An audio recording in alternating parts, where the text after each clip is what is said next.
Hello everyone, welcome to core concept classes. आज हम पढ़ने जा रहे हैं perspective of modern physics and basic electronics की यूनिट 5, जो कि है ट्रांजिस्टर वाइसिंग। तो इसके हम 30 एमसीक्यूज सॉल्व करेंगे और कुछ इंपॉर्टेंट जो नोट्स हैं इसके वो बनाएंगे। तो चलते हैं क्वेश्चन नंबर 1 पर।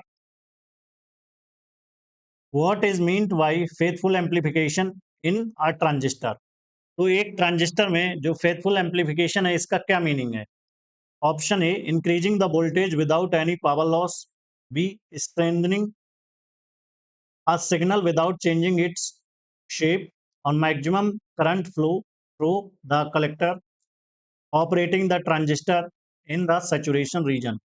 तो यहाँ पर जो करेक्ट ऑप्शन हो जाएगा हमारा बी होगा। यहाँ पर strengthening a signal without changing its shape।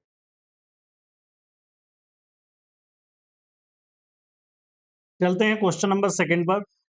For faithful amplification the base emitter junction must be biased and the collector base junction must be biased। तो यहाँ पर ऑप्शन हमें गिवन है forward forward, reverse reverse, forward reverse and reverse forward. तो यहाँ पर जो faithful amplification है इसके लिए जो बेस एमीटर जंक्शन है ये जो है मस्ट भी होना चाहिए forward wise, and collector base junction ये होना चाहिए रिवर्स वाइज। तो यहाँ पर हो जाएगा हमारा option C correct. For faithful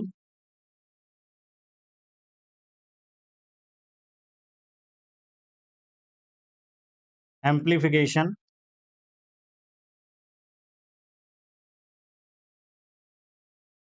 base emitter junction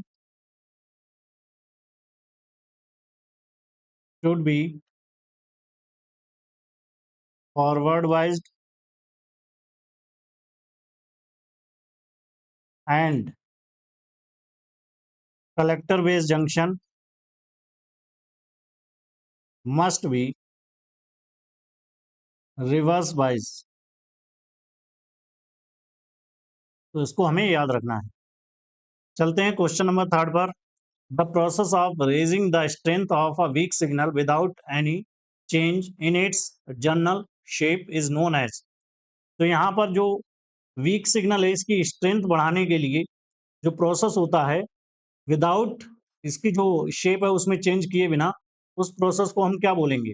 option given है यहाँ पर modulation, biasing, faithful amplification and stabilisation. तो यहाँ पर जो करेक्ट ऑप्शन हो जाएगा हमारा फेथफुल एम्प्लीफिकेशन हो जाएगा।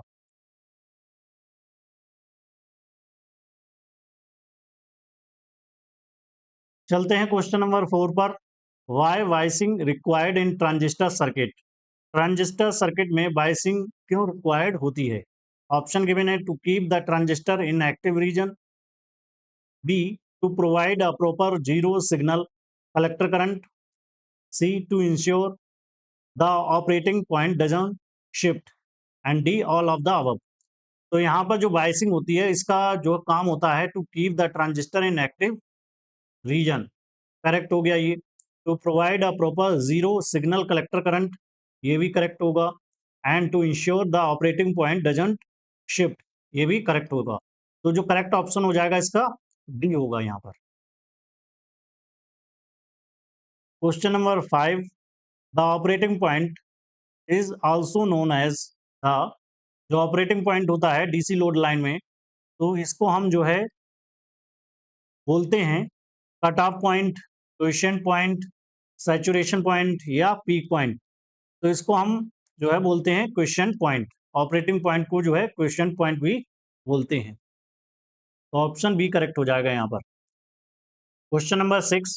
The stability factor S is defined as the rate of change of collector current with respect to, जो स्टेबिलिटी फैक्टर है एस ये डिफाइंड होता है rate of change of collector current with respect to. Option given है यहाँ पर हमें base current I B, leakage current I C B O, beta and supply voltage V C C. तो जो स्टेबिलिटी फैक्टर होता है एस ये होता है D I C divided by D I C B O at constant beta and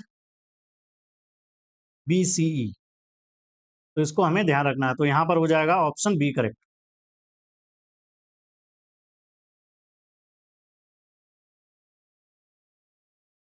चलते हैं question number 7 पर। For an ideal transistor circuit the stability factor S should be. तो आइडियल ट्रांजिस्टर सर्किट के लिए जो स्टेबिलिटी फैक्टर है S, ये होना चाहिए। ऑप्शन गिवन है as high as possible, equal to beta, as close to 1 as possible and infinity. तो यहाँ पर जो करेक्ट ऑप्शन हो जाएगा हमारा सी होगा। यहाँ पर जो स्टेबिलिटी फैक्टर अगर 1 के इक्वल होता है तो यहाँ पर जो स्टेबिलिटी है ये बेटर मिलेगी हमें, better stability.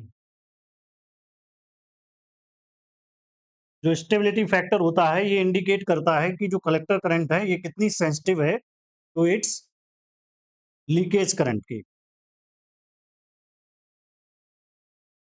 Stability factor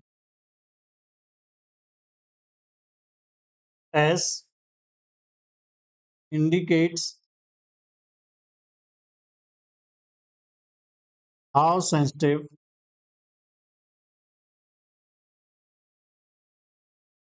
the collector current is to leakage current।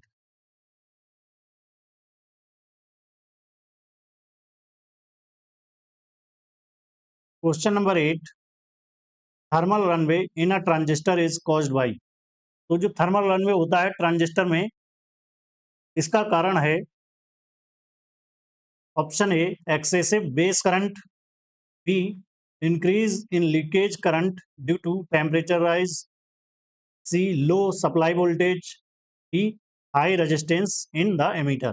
तो यहाँ पर जो करेक्ट ऑप्शन होगा हमारा बी होगा, increase in leakage current due to temperature rise. तो यहाँ पर क्या होता है, अगर टेम्परेचर इंक्रीज होता है तो जिसके कारण क्या होता है, जो लीकेज करंट है ये इंक्रीज होकर जाती है, और लीकेज करंट अगर इंक्रीज करेगी तो यहाँ पर जो कलेक्टर करंट है ये भी जो है इंक्रीज कर जाती है, और जिसके कारण क्या होता है, मोर हीटिंग होती है, और फर्दर जो है ये जो है चेन चलती रहती है, जिसके कारण क्या होता है, जो डिवाइस है हमारी वो बर्न आउट हो जाती है। तो इसको हम बोलते हैं थर्मल रनवे।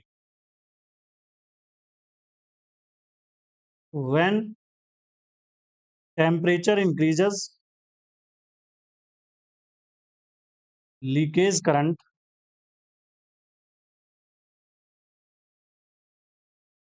ICBO इंक्रीजेस, जिसके कारण क्या होता है, जो कलेक्टर करंट है ये इंक्रीज कर जाती है, IC विल ऑल्सो इंक्रीज, और जिसके कारण क्या होती है, मोर हीटिंग होती है।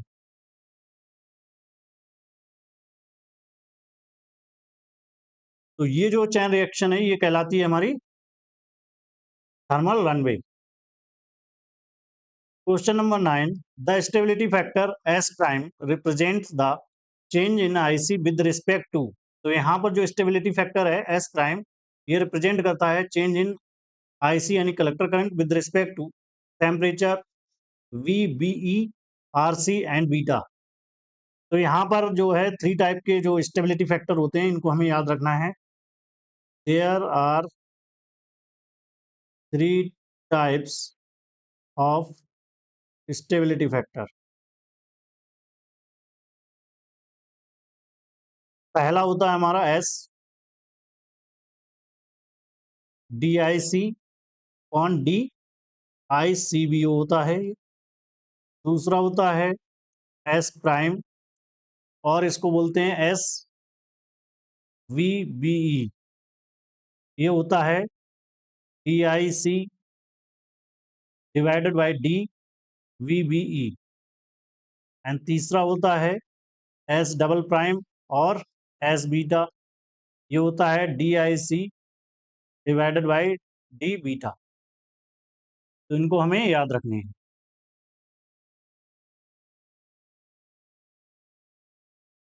तो यहाँ पर जो करेक्ट ऑप्शन हो जाएगा हमारा ये होगा एस प्राइम बी हो जाएगा, यानी VBE।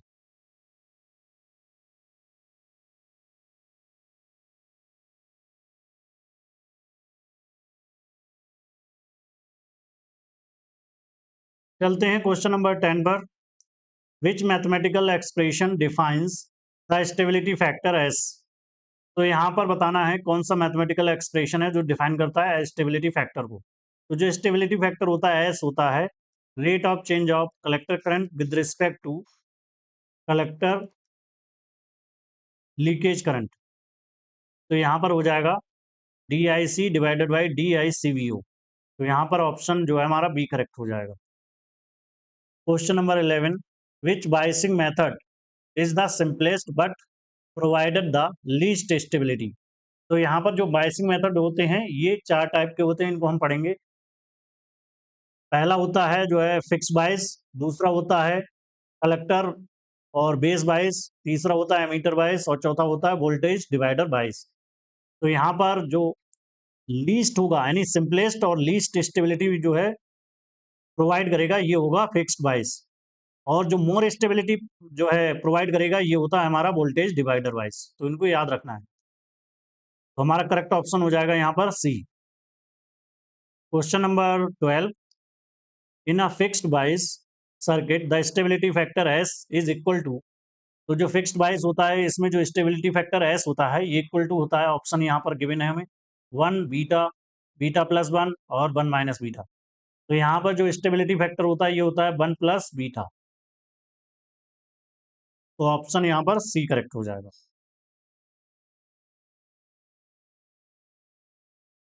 चलते हैं क्वेश्चन नंबर 13 पर। What is the main disadvantage of fixed बाइस।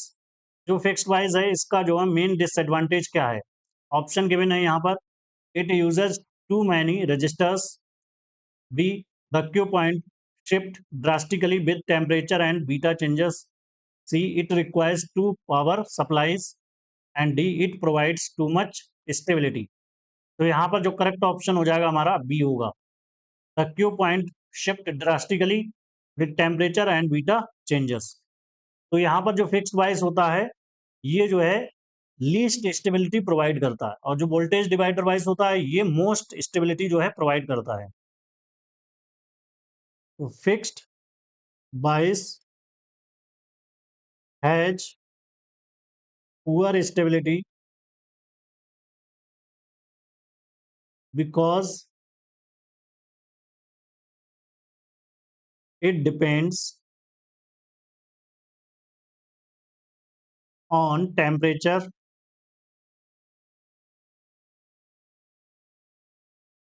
and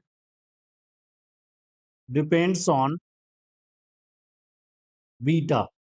बीटा होता है हमारा current gain, current gain.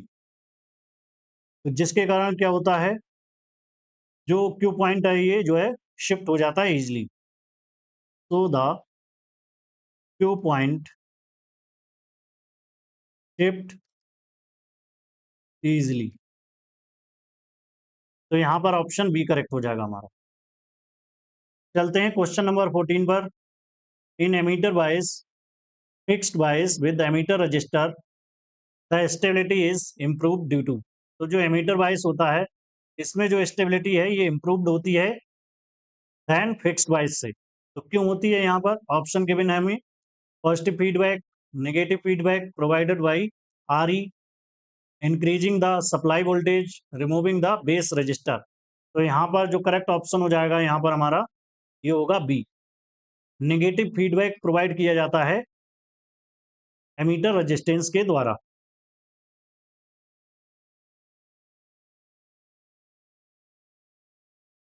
Question number 15, which biasing is most widely used in transistor amplifier due to its excellent stability. तो यहाँ पर जो biasing होगी ये चार टाइप की होती हैं ट्रांजिस्टर में, फिक्स बाइस, कलेक्टर टू बेस बाइस, वोल्टेज डिवाइडर बाइस एंड एमीटर फॉलोअर। तो यहाँ पर जो लीस्ट स्टेबिलिटी होती है ये होती है फिक्स्ड बाइस की, और जो मोस्ट स्टेबल होता है ये होता है वोल्टेज डिवाइडर बाइस। तो हमारा जो ऑप्शन हो जाएगा यहाँ पर सी करेक्ट हो जाएगा, वोल्टेज डिवाइडर बाइस इज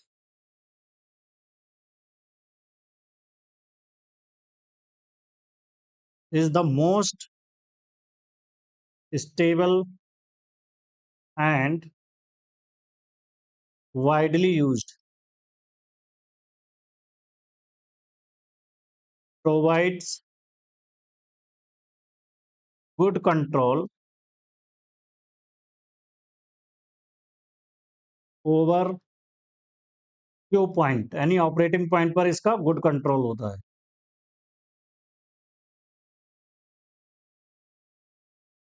चलते हैं क्वेश्चन नंबर 16 पर। इन वोल्टेज डिवाइडर बाइस the base voltage VB is primarily determined by. तो जो वोल्टेज डिवाइडर बाइस होता है, इसमें जो बेस वोल्टेज होता है VB, ये जो है डिटरमाइन किया जाता है। ऑप्शन गिवन है यहाँ पर IC and RC, R1 R2 and VCC, value of beta and the input signal frequency के द्वारा।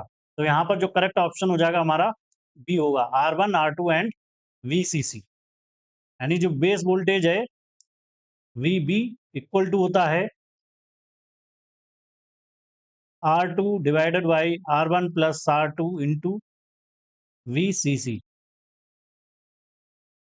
Question number 17, collector to base bias provides stabilisation through.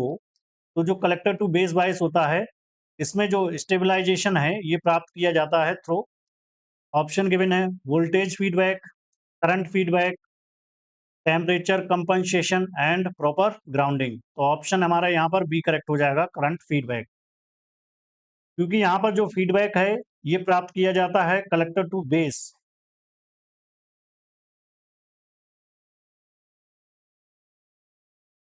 This circuit uses feedback from collector to base. यहाँ पर हम जो है negative current feedback use करते हैं, negative current feedback.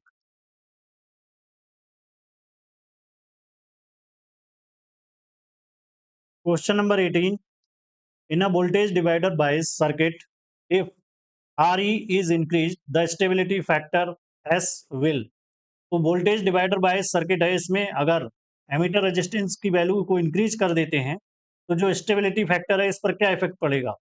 Option given है हमारा increases, decreases, remains the same and becomes zero. तो हमें पता होना चाहिए जो स्टेबिलिटी फैक्टर होता है वोल्टेज डिवाइडर बायस में, ये इक्वल टू होता है 1 plus beta divided by 1 plus beta RE divided by RB plus RE। तो अगर यहाँ पर RE की वैल्यू को इंक्रीज करते हैं तो जो स्टेबिलिटी फैक्टर है ये डिक्रीज होगा। तो ऑप्शन यहाँ पर बी करेक्ट हो जाएगा।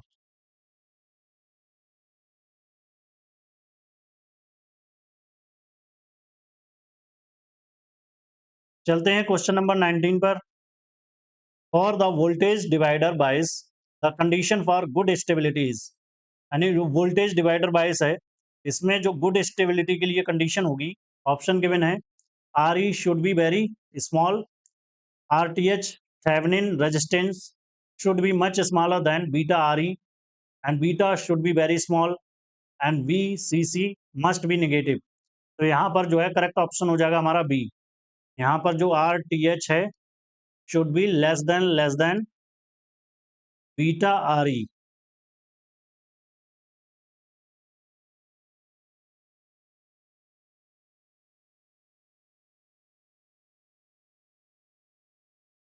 चलते हैं क्वेश्चन नंबर 20 पर। In a collector to base bias if IC increases what happens to VCB। यानी collector to base bias circuit में अगर कलेक्टर करंट इंक्रीज करती है तब जो वोल्टेज है between the collector to base इस पर क्या इफेक्ट पड़ेगा, इंक्रीज करेगा, डिक्रीज करेगा, या कांस्टेंट रहेगा, या जीरो हो जाएगा। तो यहाँ पर जो करेक्ट ऑप्शन हो जाएगा हमारा बी, यानी जैसे ही IC इंक्रीज करेगी जो वोल्टेज होगा कलेक्टर टू बेस ये डिक्रीज करेगा, जिसके कारण क्या होगा, जो बेस करंट है ये भी डिक्रीज हो जाएगी। तो अगर IC इंक्रीज करती है तो यहाँ पर जो सी बी है ये डिक्रीज कर जाएगा, जिसके कारण आई बी क्या है, ये भी डिक्रीज कर जाएगी। Question number 21, an emitter follower configuration is also known as, जो एमीटर फॉलोअर कॉन्फ़िगरेशन होता है इसको हम बोलते हैं common emitter, common collector, common base या कैस्केडेड एम्पलीफायर। तो जो एमीटर फॉलोअर होता है इसको हम बोलते हैं common collector amplifier. Question number 22, what is the voltage gain of the emitter follower, very less, less than but close to one, zero and infinity. तो यहाँ पर जो वोल्टेज गेन होता है एमीटर फॉलोअर का, ये अप्रोक्सीमेटली जो है इक्वल टू 1 होता है, voltage gain in emitter follower. तो ये हो जाएगा क्लोज टू 1। तो ऑप्शन यहाँ पर बी करेक्ट हो जाएगा हमारा।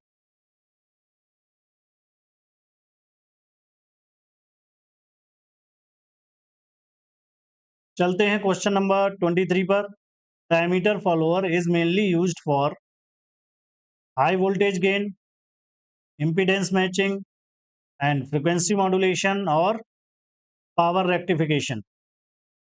तो यहाँ पर जो एमीटर फ्लोर होता है इसमें जो वोल्टेज गेन होता है 1 होता है, वोल्टेज गेन अप्रोक्सीमेटली जो है 1 होता है। तो इसका हम यूज करते हैं इम्पीडेंस मैचिंग में। ऑप्शन बी करेक्ट हो जाएगा यहाँ पर। Question number 24, the input impedance of an emitter follower is, तो जो इनपुट इम्पीडेंस होता है एमीटर फॉलोअर का is, and the output impedance is, option given है low high, high low, high high and low low. तो जो emitter follower होता है इसका जो इनपुट इम्पीडेंस होता है ये हाई होता है, एंड जो आउटपुट इम्पीडेंस होता है ये लो होता है। तो यहाँ पर जो करेक्ट ऑप्शन हो जाएगा हमारा बी होगा। Question number 25, why is it called an emitter follower, इसको हम एमीटर फॉलोअर क्यों बोलते हैं। ऑप्शन गिवन है यहाँ पर, the emitter current follow the collector current, the output voltage at the emitter follows the input voltage at the base, and the base follows the emitter, it follows the rules of a diode। तो यहाँ पर जो option हमारा है B correct हो जाएगा, the output voltage at the emitter follows the input voltage at the base. तो जिसके कारण हम इसको बोलते हैं ammeter follower.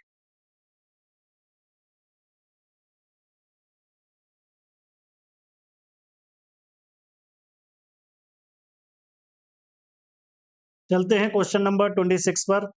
In voltage divider bias VCE is calculated as, तो यहाँ पर जो वोल्टेज है between the collector and emitter इसको हम कैलकुलेट करेंगे तो ये आ जाएगी VCE इक्वल टू होता है VCC minus IC RC plus RE। तो ये ऑप्शन ए करेक्ट हो जाएगा यहाँ पर।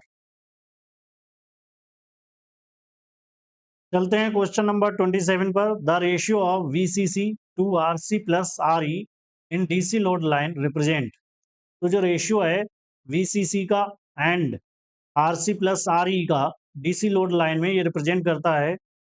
Option A the Q point यानी operating point, B saturation current, C the cut off voltage and the beta value. तो यहाँ पर जो आई सैचुरेशन होता है इसका जो फार्मूला होता है VCC divided by RC plus RE होता है। तो यहाँ पर ऑप्शन बी करेक्ट हो जाएगा हमारा, the saturation current. Question number 28, to prevent the reduction of AC gain in a voltage divider bias which component is used. तो यहाँ पर जो AC गेन के रिडक्शन में जो वोल्टेज डिवाइडर वाइज है इसमें कौन सा कंपोनेंट हम यूज करते हैं। ऑप्शन गिवन है coupling capacitor, emitter bypass capacitor and base resistor and zener diode. तो करेक्ट ऑप्शन हो जाएगा B emitter bypass capacitor. Question number 29, the DC load line is a graph between, तो जो DC load line होती है ये graph होता है between base current and base to emitter voltage, collector current and collector to emitter voltage, emitter current and collector to base voltage, beta and temperature के बीच में। तो यहाँ पर जो करेक्ट ऑप्शन हो जाएगा हमारा IC एंड VCE। यानी जो है collector current and collector emitter voltage के बीच में ग्राफ होता है DC load line. Question number 30, if the transistor is operating in cut off region it acts as. अगर जो ट्रांजिस्टर है ये ऑपरेटिंग कर रहा है कट ऑफ रीजन में, तो ये जो है एक्ट करेगा क्लोज स्विच की तरह, ओपन स्विच की तरह, या वेरिएबल रजिस्टर, या लीनियर एम्पलीफायर। तो यहाँ पर हमारा ऑप्शन हो जाएगा कट ऑफ रीजन के लिए IB इक्वल टू 0 होगी, डेट मीन्स जो IC है नियरली जो है 0 होगी। तो यहाँ पर ये ओपन स्विच की तरह बिहेव करेगा। तो ऑप्शन बी यहाँ पर करेक्ट हो जाएगा हमारा।